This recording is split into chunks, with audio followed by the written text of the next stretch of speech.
So this is the book which we were doing yesterday, and we had done this book. This is a book which is the interaction between Bob Cohen and Prabhupada when he had come to India. This was a 7 days interaction. So we had gone through all this, and now we are going to touch upon the day one. So, as I had mentioned to you, we had done the first 6 books in great detail. And this book, as I said, we will be doing it in lesser detail. And the last book, Shri Brahma Samhita, we will be trying to do justice to it. But that is one book which you will have to read on your own. And that is a very exhaustive book, though very small, but you'll have to do, we will try to touch upon it as much as possible, right?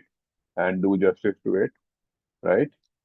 And but this being something, this book Brahma Samhita is considered to be one of the topmost books as far as the Shastras are concerned. This is considered to be there. It was there much before the Vedas were also given. So this came before the Vedas. So topic one over here, in terms of the interaction between Prabhupada and Bob Cohen. Uh, So there are almost 400 to 450 questions and answers. So I have just picked up selective points so that we can share it with you, right?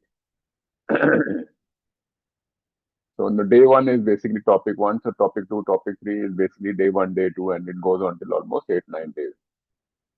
So here Prabhupada has quoted Bhagavad Gita 15.15. Says that if you don't speak, I'm sorry, this thing we like to say Hare Krishna, Krishna Krishna, Hare Hare. Hare Ram, Ram Ram, Hare Hare. I'll request you and invite you also to please chant Hare Krishna, Krishna Krishna, Hare Hare, Hare Ram, Ram Ram Hare. We are very thankful to our founder Acharya, uh, A.C. Bhaktivedanta Swami Prabhupada, for having given us the direction, given us the wisdom, given us the books through which we have been able to, be guided. This entire parampara, which has been going on since ages. We are very thankful to him. A little prayer we'll do. Namo Om Vishnu Padaya Krishna Prestha Bhutale Shrimati Bhakti Vedanta Swamini Namine Namaste Saraswati Devi Gauravani Prastyani Nirvasya Shunyavadi Paschat Desa Tarini Namo Maha Vandana Krishna Prem Pradayate Krishna Chaitanya Nama Gaurtavasya Nama Namo Brahmaya Deva Go Brahmaya Nityaya Cha Jagate Dityaya Krishna Govindaya Namo Namah. Hare Krishna, Krishna Krishna, Hare Hare, Hare Ram, Ram Ram, Hare. I'm very happy that all of you have been really been enjoying the classes. Those who have been taking interest, making notes, will be the one who will be benefited the most, because human memory in Kali Yuga, evaporates just like spirit. So once you note it down, your other activities, your other senses are also put into use. And whenever you would like to refer to it, you can always refer to it and revise it. And before you read the book, it will help you to basically, get a kickstart in terms of going ahead is concerned. So the first thing is, even if you don't speak, Bhagavad Gita 15.15, even if you simply think, I shall do it, then he hears you. Krishna is seated in everyone's heart. So like there was a question which was there day before yesterday. So in terms of prayers are concerned, so point of the matter is, since Lord is seated in our heart as Param Atma, Atma is there, and along with the Atma is Param Atma, right? So Lord hears your thoughts also. The moment you have a thought, you are even thinking about something, Lord knows about it. And Lord is confirming this in the Bhagavad Gita. He says, even if you simply think, I shall do it, it has got reaffirmed in the mind of Krishna. So that's the beauty of our relationship with the Almighty. And we need to be, really be thankful that this type of a relationship is there. And this relationship is there since, ever since our soul came into existence.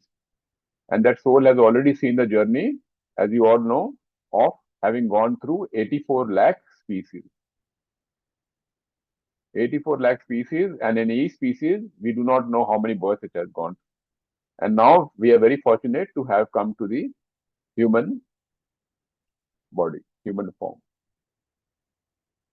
So, in each of the species, when it has gone through, each of the species had a soul, and we were the soul in that. And along with that, our permanent companion was the Paramatma.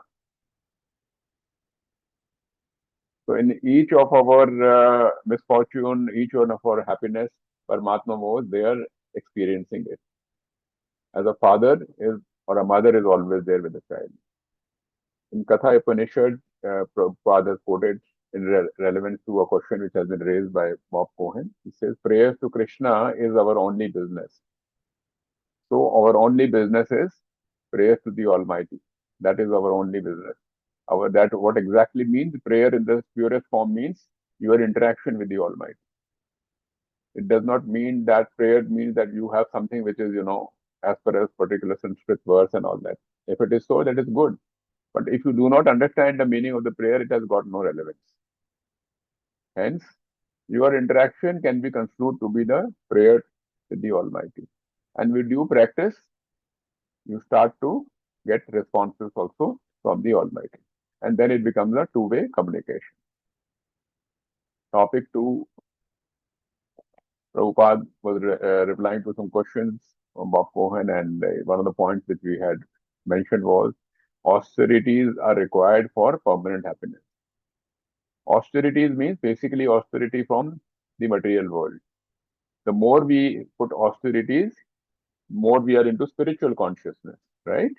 And the more we are into spiritual consciousness, the physical matter stops to bother us less.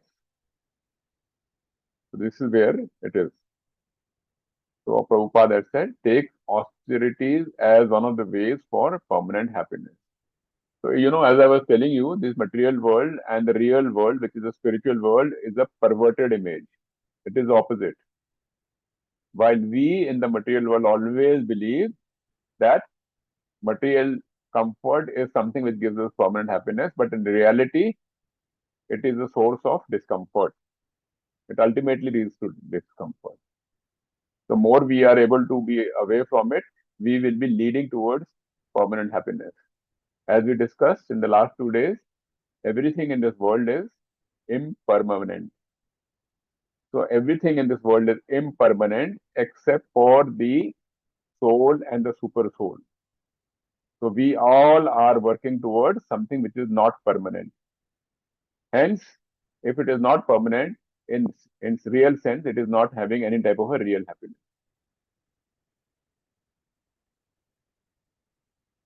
So, Prabhupada in one of the questions had talked about that we need to develop a spiritual body.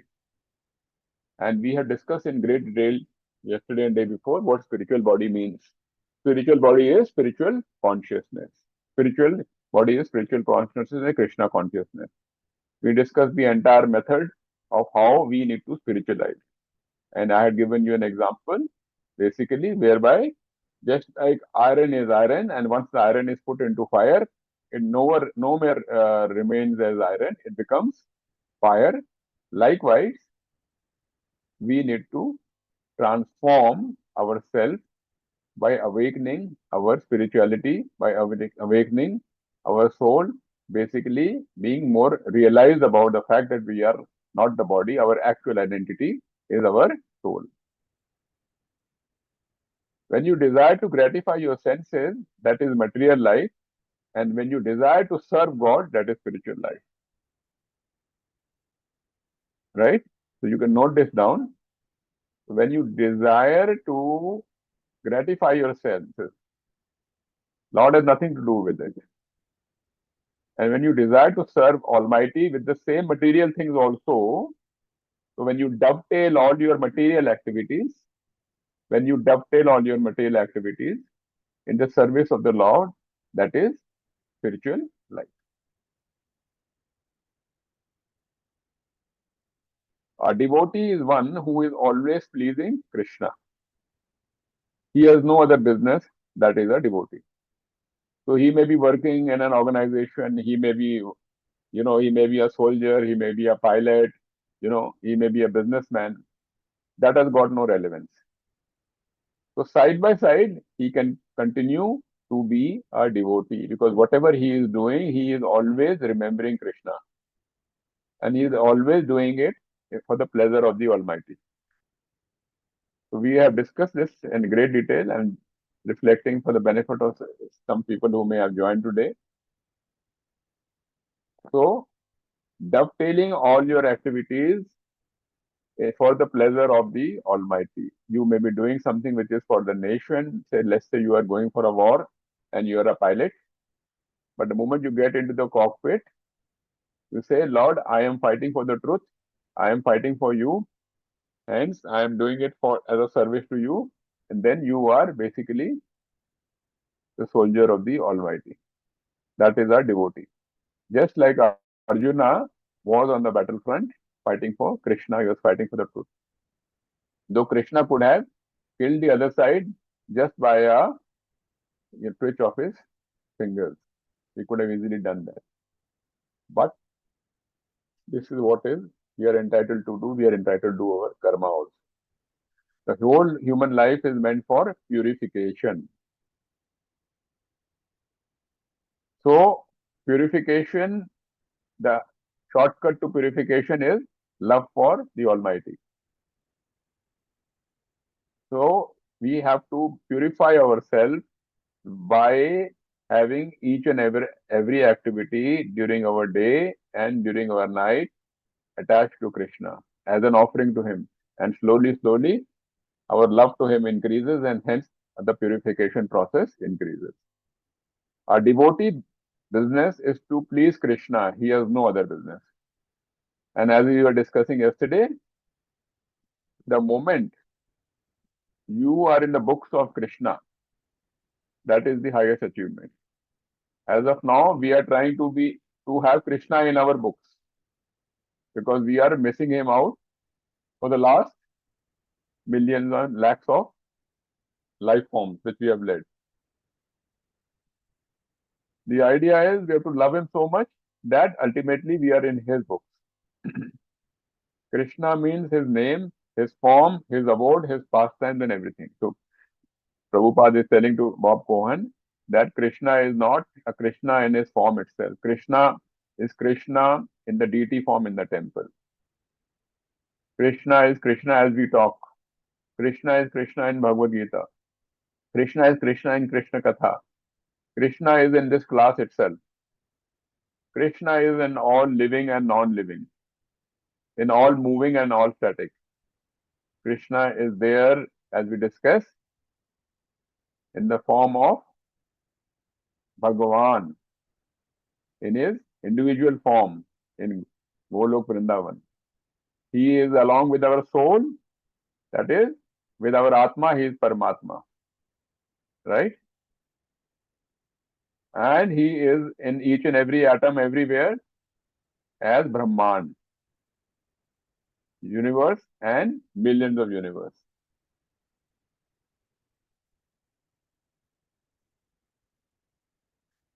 In one of the questions to Bob Cohen, Prabhupada replied, I am lower than the worm in the stool. This is what one of the Goswamis had said 500 years back. In fact, the context was this. One of the Goswamis had said that I would prefer to be born in Vrindavan even if I have to be a stool. I have to be a insect in the stool. I have to be a worm in the stool. So that is the sacredness and the importance which has been given to Vrindavan Dham. So when we go to Vrindavan Dham, as we discussed,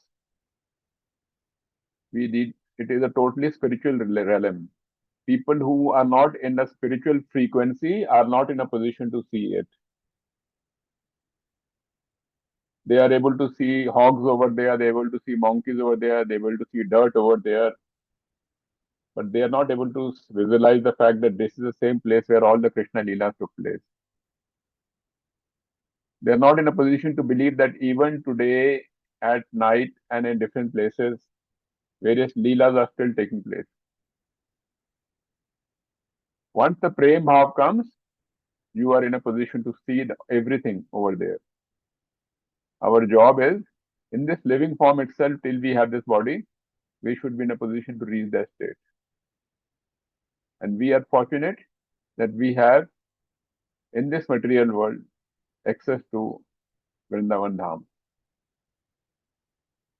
A devotee must work under the direction of a bona fide spiritual master, not intimate the best devotee. So this is very important, and our Shastras say it very clearly that we must definitely take shelter of a bona fide Guru, coming from a Guru Shiksha Parampara. Not somebody who is a self-proclaimed Guru. Self-proclaimed Guru is not allowed. A Guru is one who is basically following and taking shelter of the words which is coming down the Parampara. We are essentially speaking not even allowed to make a single word change here and there. We are just supposed to say what is coming in the Guru Shiksha Parampara, what is there in the Shastras, what is coming from the Sadhus. That is how no dilution takes place. Furthermore, some of the other answers which Prabhupada had given to Bob Cohen, for my sinful actions, my spiritual master will suffer, so I will not commit even a pinch of sinful activity. So all of you who have taken Diksha or who are planning to take Diksha, this is very important to know. When the Guru Maharaj gives you Diksha, he is basically in a way telling you that he has bought a ticket for you for Golok Vrindavan. That is, he has ticket for Vaikunt Dham, where the Almighty resides, from where there is no rebirth taking place. So, this is what the responsibility your Guru Maharaj is taking place once he is giving you Diksha. However, it's a two-way thing. If you commit any sins or any mistakes, since your Guru Maharaj has taken responsibility for you, he will have to suffer for it. So, this is a very, very serious business. When the spiritual master is in suffering, Krishna saves him. Krishna thinks, oh, he has taken so much responsibility for delivering a fallen person.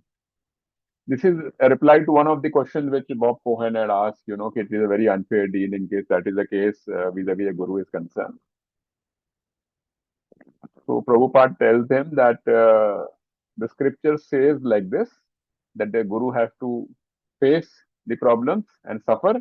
However, Krishna is very kind and Krishna understands that it is not the fault of the guru. But essentially speaking, we do not have to take that for granted. That is a prerogative of Krishna. This is Mukund Upanishad 1.3, which we had discussed yesterday in one of the books. Is a very, very important thing, and I will repeat it again. Because if we understand this, there is nothing more to know. And to one of the questions of Bob Cohen, Prabhupada said this. If you know this, there is nothing more to know. You need to internalize this. Krishna is the enjoyer. We are not the enjoyer. Trump is not the enjoyer. Modi is not the enjoyer. Nobody is the enjoyer. Krishna is the enjoyer. I am not the enjoyer. Krishna is the proprietor. Krishna is the owner. The President of India is not the owner of the armed forces.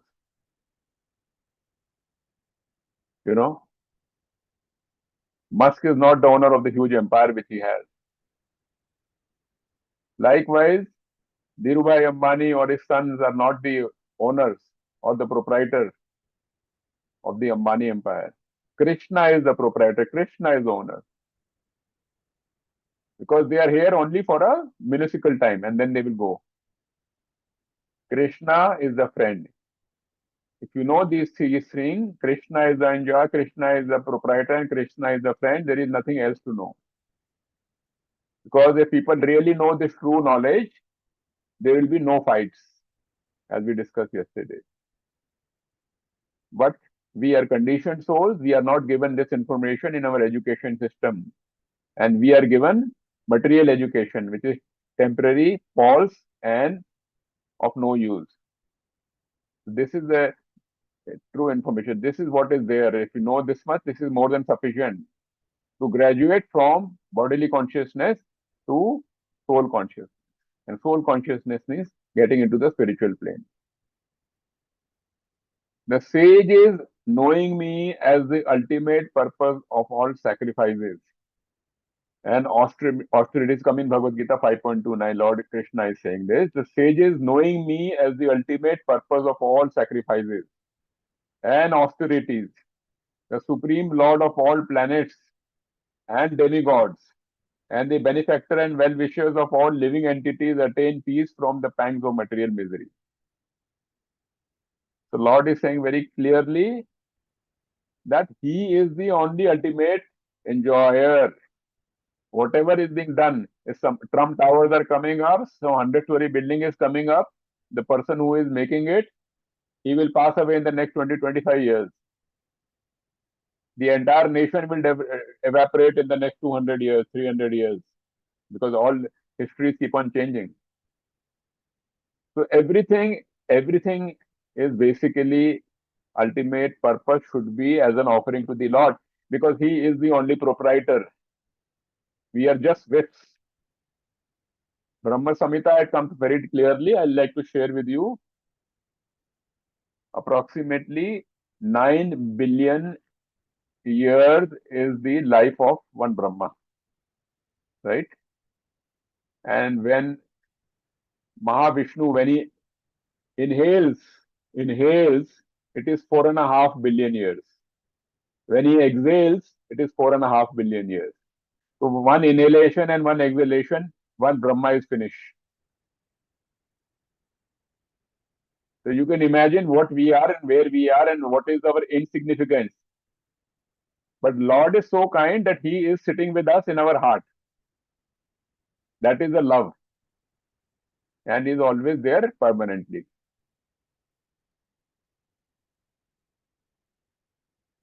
And we are very, very lucky that we are born in a family which has access to the Sanatan Dharma. Then Prabhupada talks about various other things. I've tried to categorize them. 100 pages book, I've tried to categorize them in a couple of pages of slides, all with the mercy of Krishna and Guru Maharaj. I'm just acting as a postman. Krishna, they all attractive. Prabhupada is saying everything is God, but not God also. So this is a fundamental principle. While Almighty is there everywhere in every atom also, at the same time, He is different from it, because He has deputed the material energies with Prakriti. He has deputed it and He stays away from it. While He is into karma, at the same time He remains into akarma. He has created the entire organization structure of all gods and goddesses and gurus across millions and millions of universes. So he's simultaneously positive and simultaneously negative. Achintan Bheg. What does it mean? Means anything which is negative, which we feel is also coming actually directly or indirectly from the Almighty only. As He says, I am the cause of all causes. But when it comes in pure form. But because of our impurities, it becomes impure, as we discussed yesterday. When the water is coming from the top by way of a rain, it is pure. And when it comes and hits the sand, it becomes muddy. Right? Likewise, sex, when it is done in a dharmic way, it is pure. But it is when it is done illegitimately out of marriage, it is impure. The source is Krishna himself, the Almighty, in pure form. And then Prabhupada, when he discussed with Bob Cohen, he says, if you know the process, the deity becomes Lord himself. So don't make a mistake under any circumstances to see the Lord in the calendar, on a photograph, or in the temple, or in your house also, to be in any way different from Krishna. He is Krishna himself. Krishna himself. You keep on talking to him, he will talk back. Vedic culture, Varna Ashram Dharma. When a question on Vedic culture, Varna Ashram Dharma, a lot of questions Bob Cohen had asked. So Prabhupada had answered. He had taken some of the gist and nuggets.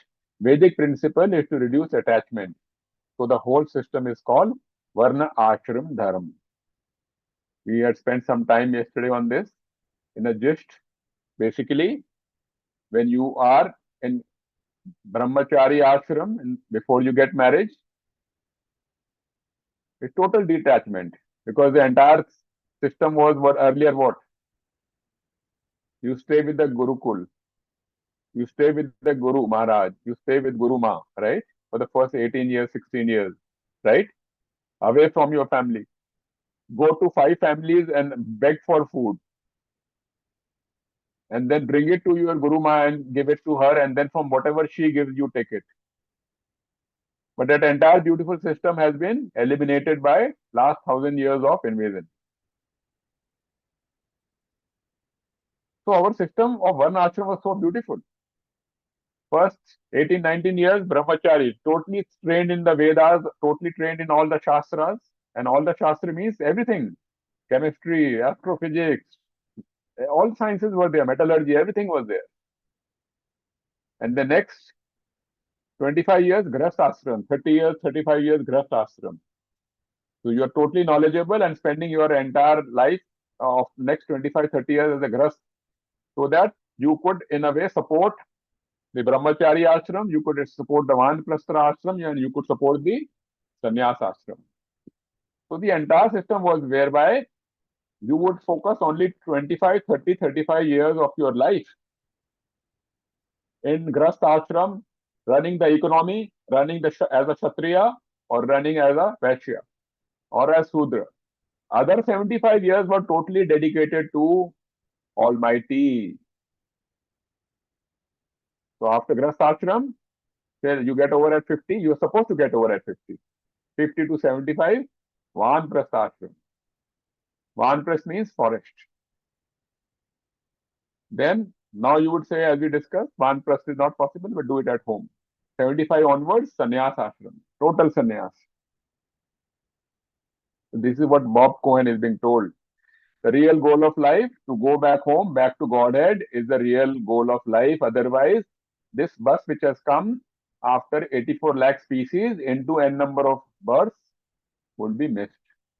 Krishna says in the Bhagavad Gita, if anyone comes to me, he does not come back again. Look at what he said. I've shared with you so many secrets in the last few days, 2 days, right? Today is the final day. Krishna is saying these things. He's so merciful. He says, if anyone comes to me, he does not come back again. Come back again means his birth is not taking place again.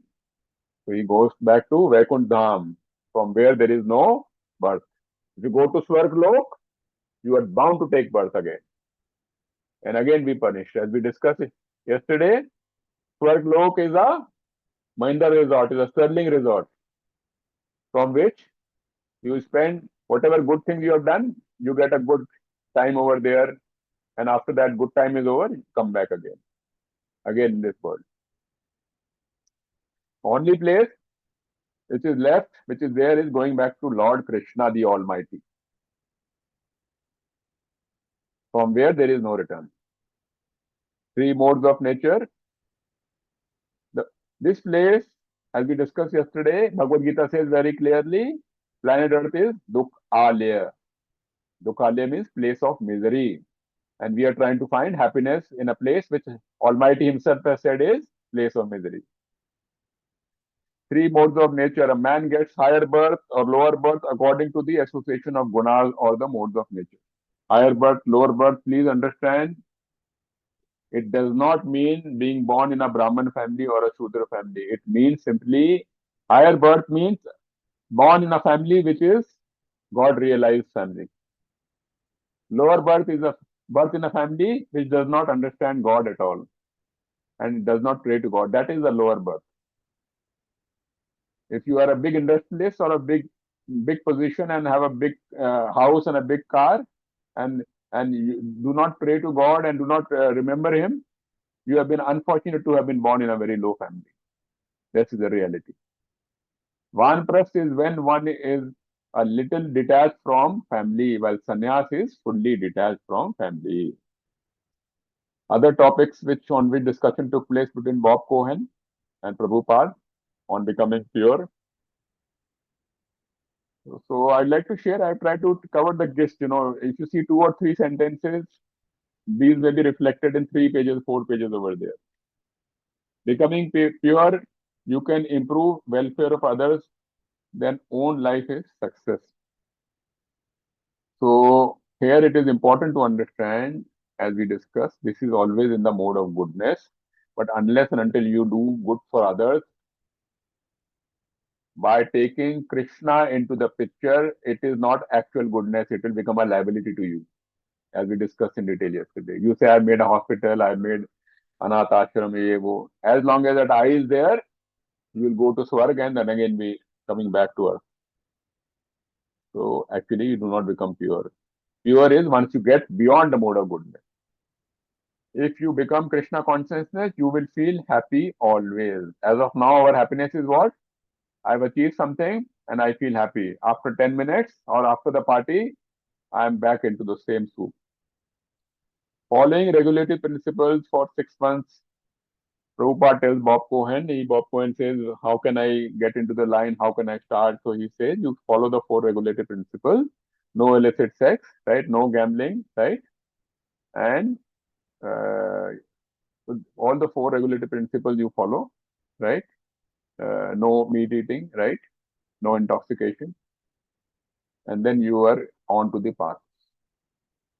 And do the chanting process of Hare Krishna Mahamantra. 16 rounds on a daily basis. At least those who are not doing it, start with 1 round, 2 rounds, 3 rounds. Hare Krishna, Krishna Krishna, Hare Hare, Hare Ram, Ram Ram, Hare. On perfect devotee, Bob Cohen had asked a lot of questions, who is a perfect devotee, and then they tried to summarize it. So Prabhupada said, to become a perfect devotee, austerity will help. Voluntary austerity. One of the ways of voluntary austerity is that whenever the Ekadasi is there, twice in a month, you should follow it, right?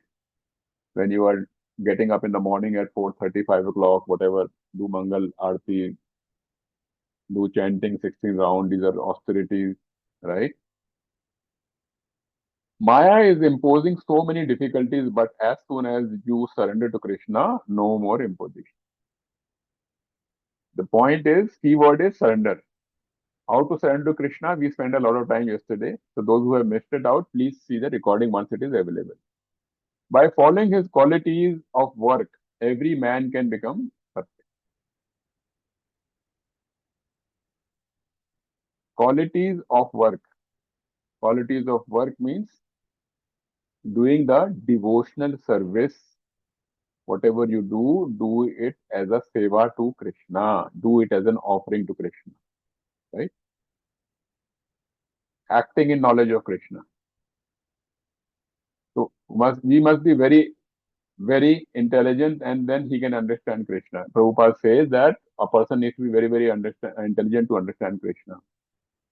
To become an innocent, ignorant simpleton is not a very good qualification. Simplicity is all right, but one should not be unintelligent. So all of us, as we were discussing, who are from big organizations, holding big positions, IIM Ahmedabad, IITs, they are not necessarily very intelligent people. But I consider you will be surprised to know every year, almost 15 to 20 students every year who are passing out from IIT are joining ISKCON.